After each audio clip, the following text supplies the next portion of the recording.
even if their motivation was to try to trade him at the deadline last year, meaning keeping him in the lineup, they stood by him then. Yeah. How about they stood by you for a whole year when you weren't batting well? Yep. And let you play every game? In 24. You know, and the treatment that he keeps bringing up about it being different for star players or that sort of thing, you wouldn't have an issue with this if you were in that category with those star players. And they were treating Bryce and Stott differently. Exactly, yes. You wouldn't be saying, no, I should be equal with a Bryce and Stott or whomever. Yeah, so this is, and I don't want to go on a rant about Casty over this, but he's misremembering his time here and how it was. And he's trying to do these subtle shots back at the Phillies and the organization, being as happy as he is with the Padres and pointing out all these things. This is your feelings were hurt. That's what this was. And I get it, but your feelings were hurt for the wrong reason to me. Your feelings were hurt because your manager was implying that you need to be replaced or you need to be defensively replaced out there in right field. In the ninth inning of a two-run game. Yes.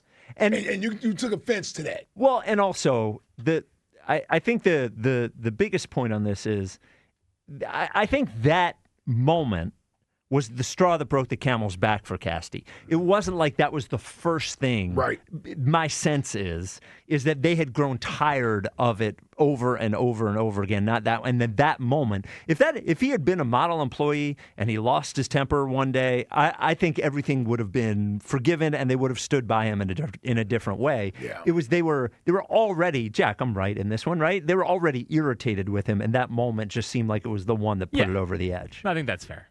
And that's fair. He loses me on Thompson because Thompson stuck through him. Yeah. And he got mad because he dropped him in the lineup. It's like, dude, what do you want? He dropped Trey Turner, who the first year of a $300 million contract, to eighth. The only people he has not dropped in the lineup is Bryce and Schwarber. And they mostly produced. Yeah. You know. Everybody else has been moved around.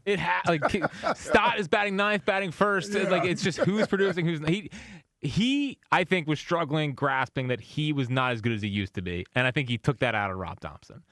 Like, I think he's a fading star. Yeah. And he thinks he's still that guy. Star is being used loosely. Yeah, well, a fading one.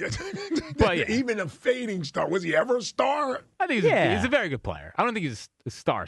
Very Castellanos was a star player?